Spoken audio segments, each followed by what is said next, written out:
Buenos días, querida familia. Nos reunimos nuevamente alrededor de la palabra del Señor en este tercer domingo del tiempo ordinario. Nos reunimos en el nombre del Padre y del Hijo y del Espíritu Santo. Ven, Espíritu Santo, llena los corazones de tus fieles, enciende en ellos el fuego de tu amor y renovarás la faz de la tierra. Espíritu Santo, ilumínanos y santifícanos. María, Madre de la Iglesia, ruega por nosotros. La primera lectura está tomada del libro de Nehemías, capítulo 8, versículos 2 al 4a, 5 al 6 y 8 al 10, Salmo 19 o 18. La segunda lectura está tomada de la primera carta de San Pablo a los Corintios, capítulo 12, versículos 12 al 30.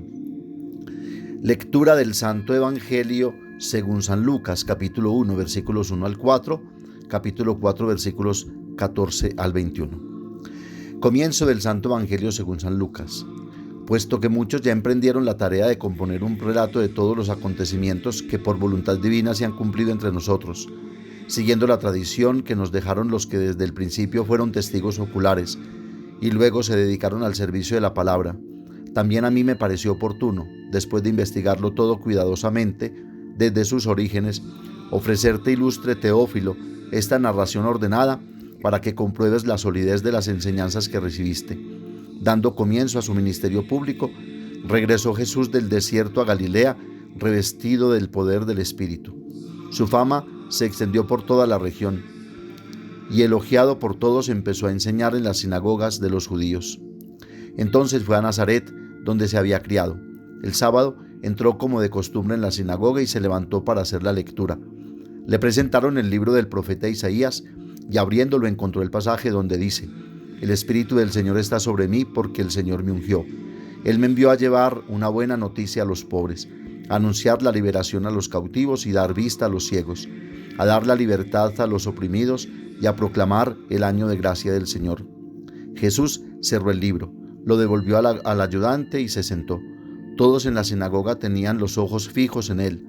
Entonces comenzó a decirles: Este pasaje de la Escritura se ha cumplido al escucharlo hoy ustedes. Palabra del Señor. Con la carta apostólica en forma de motu proprio, Aperuit Illis, el Papa Francisco estableció que el tercer domingo del tiempo ordinario esté dedicado a la celebración, reflexión y difusión de la palabra de Dios, que debe ser el centro y fundamento de nuestra fe, pues esa palabra es creadora y salvadora, es viva y eficaz y forma en el corazón del oyente hijos de Dios, según la imagen del Hijo predilecto, perfecto, del Padre, Jesucristo el Señor. La liturgia es inteligente. Al relato del discurso de Jesús a la gente de su ciudad de Nazaret, precede el prólogo del Evangelio de Lucas. El evangelista Lucas pretende ser historiador porque quiere que los cristianos se den cuenta de la solidez de las enseñanzas recibidas y estén convencidos de la importancia decisiva que tiene para la historia de todos los hombres la vida de Jesús. Lucas quiere que los cristianos comprendamos que el Evangelio no son simplemente fábulas o narraciones caprichosas de gente desocupada o que no buscan nada serio o solo quieren ser charlatanes ávidos de dinero.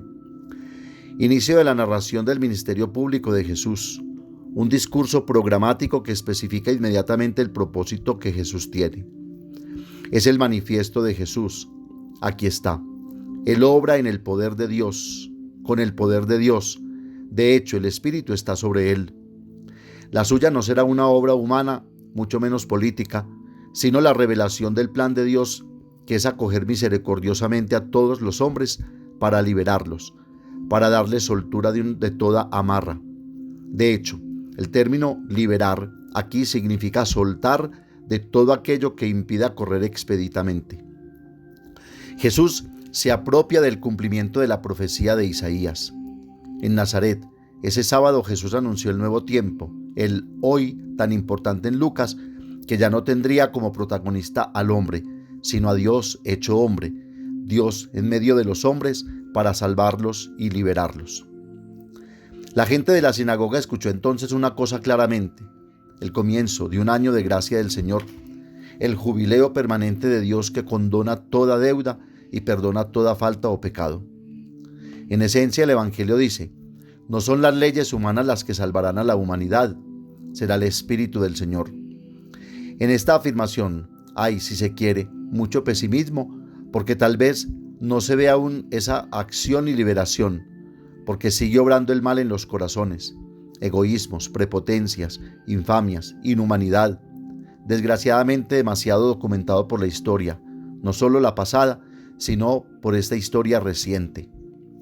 Pero hay también mucha esperanza, porque nos asegura que el Espíritu está sobre Jesús y por tanto sobre todos los que comulgan con Jesús.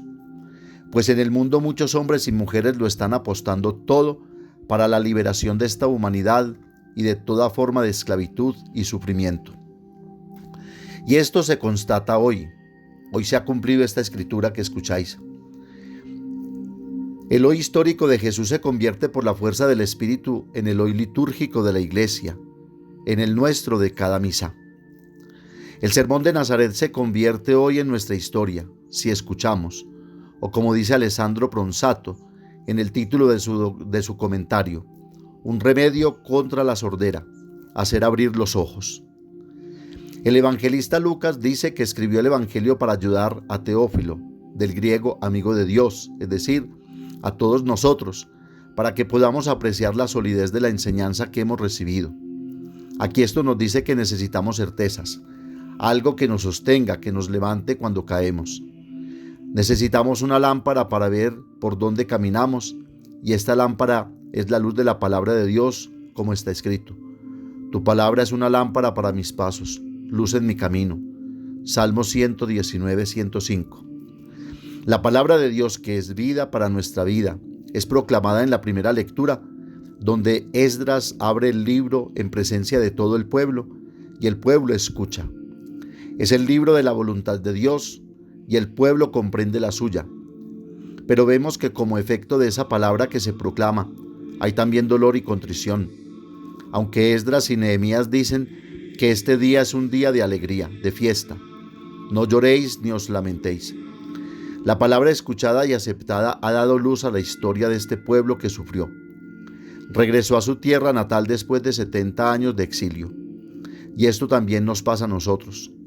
Es la palabra de Dios que nos ayuda a releer nuestra historia, que nos ayuda a reconciliarnos con nuestra historia, a comprender que ese momento difícil que atravesamos fue también un momento de gracia, no un punto de llegada, sino un punto de partida, porque Dios ha entrado en nuestras vidas.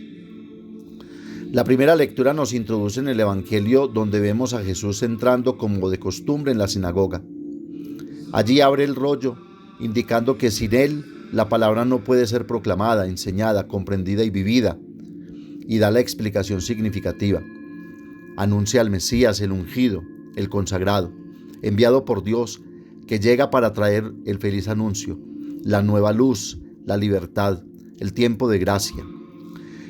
Jesús envolviendo el rollo, con lo que indica que Él es el cumplimiento de esa palabra de Dios, y mirando a la gente, comenzó a decir: hoy se ha cumplido esta escritura que habéis oído. Jesús dice que las promesas se cumplen hoy, no mañana. Una palabra en la que no pulsa la fuerza de hoy no es digna de Jesús y no ayuda a la vida de las personas, porque no lleva la esperanza que no defrauda. Por eso quien predica, por favor, que sea el primero en tener que experimentar el hoy de Jesús para poder comunicarlo en el hoy de los demás, dice el Papa Francisco. Hoy la palabra explica mi vida y me dice que puedo empezar una nueva vida. El Señor viene a sanar mis heridas, mis flaquezas. Viene a darme la gracia de vivir la vida nueva, la vida hermosa. Leemos y acogemos la palabra para vivir bien hoy. La palabra de Dios, en efecto, es viva y eficaz.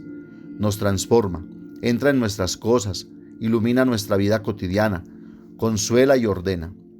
Recordemos, la palabra de Dios transforma un día cualquiera en un hoy en el que Dios nos habla, dice también el Papa Francisco. Por eso, es importante escuchar y sobre todo practicar la palabra. Sí ha dicho San Jerónimo que el que ignora las Escrituras ignora a Cristo. No entendemos a Cristo sin las Escrituras. Y entonces nos preguntamos, ¿cuánto está presente en mi vida la lectura de la palabra de Dios? ¿Cuánto la leo y sobre todo cuánto la he vivido?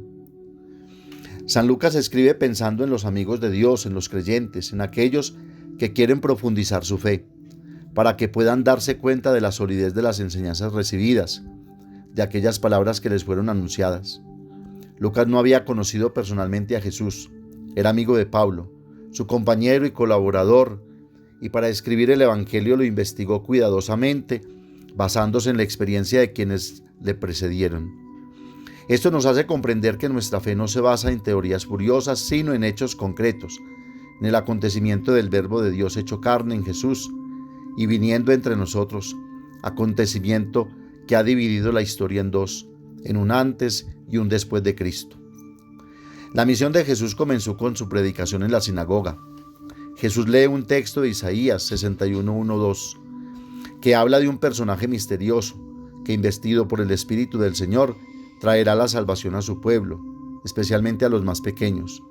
Buena nueva a los pobres, libertad a los prisioneros, vista a los ciegos, y marcará el comienzo de un tiempo de gracia. Hasta ahora nada extraño. En efecto, al escuchar este texto, alegría y esperanza que debían florecer de nuevo en el corazón de cada judío. Aquellas antiguas promesas de liberación y salvación que el lejano profeta había proclamado para los judíos de su tiempo que regresaban del exilio, tenía que lograrse nuevamente en la historia. La novedad llega al final cuando Jesús concluye diciendo: hoy se cumple esta escritura, atribuyéndose a sí mismo la interpretación. Jesús se arroga la pretensión de ser ese personaje misterioso que vino a cumplir la expectativa del pueblo de ser portador de la salvación.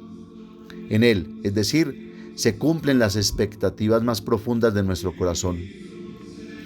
Notemos el hoy usado por Jesús. Hoy se ha cumplido esta escritura. El hoy nos hace sentir que esta promesa se cumple incluso ahora. Es muy poderosa. En Jesús también, en nuestro hoy, se cumple esta palabra. Es Él a quien nuestro corazón siempre ha esperado y es la relación con Él la que nos satisface. Dice Marcolini: la buena noticia del Evangelio no es solo la oferta de una nueva moral, aunque sea la mejor, la más noble o la más beneficiosa para la historia. La buena noticia de Jesús ni siquiera es el perdón de los pecados. La buena noticia es que Dios es para el hombre, pone a la criatura en el centro, se olvida de sí mismo por él y despliega su poder de liberación contra todas las opresiones externas, contra todas las clausuras internas. Se trata de un Dios siempre a favor del hombre y nunca contra el hombre. De hecho, la palabra clave es libertad, liberación, y se siente dentro la explosión de un potencial antes negado, una energía que empuja hacia adelante, que huele a viento, a futuro y a espacios abiertos. Hasta aquí Marcolini. Qué hermoso escuchar esta palabra dirigida a nosotros hoy. Hay salvación para todos nosotros y por pura gratuidad. Es como si Jesús dijera: vengo a darles vida nuevamente, a iluminar las tinieblas de su confusión. Vengo a anunciarles que son amados y a comunicarles mi amor salvador. Vengo a decirles que su vida es preciosa para Dios, que no se sientan solos, como escribió el padre Giovanni Vannucci. El cristianismo no es una moralidad, sino una liberación impactante. Así que liberemos nuestros corazones. En este domingo debemos entender que este es un tiempo de liberación, de luz para los ciegos, de perdón por nuestro pasado, de gracia y alegría para nuestro presente y de providencia para nuestro futuro. Ánimo pues, por tanto, hoy es el momento de empezar de nuevo, hoy es el momento de cosas nuevas. Nos acompañe la Santísima Virgen María, quien supo escuchar atentamente la palabra de Dios y la supo conservar en su corazón meditándola y poniéndola por obra, para que también nosotros gustemos y saboreemos esta palabra que forma en nosotros hombres libres y nos hace hijos de Dios. Amén. Padre nuestro que estás en el cielo, santificado sea tu nombre. Venga a nosotros tu reino, hágase tu voluntad en la tierra como en el cielo. Danos hoy nuestro pan de cada día. Perdona nuestras ofensas como también nosotros perdonamos a los que nos ofenden. No nos dejes caer en la tentación y líbranos del mal. María, Madre de la Iglesia, ruega por nosotros. El Señor nos bendiga, nos guarde de todo mal y nos lleve a la vida eterna.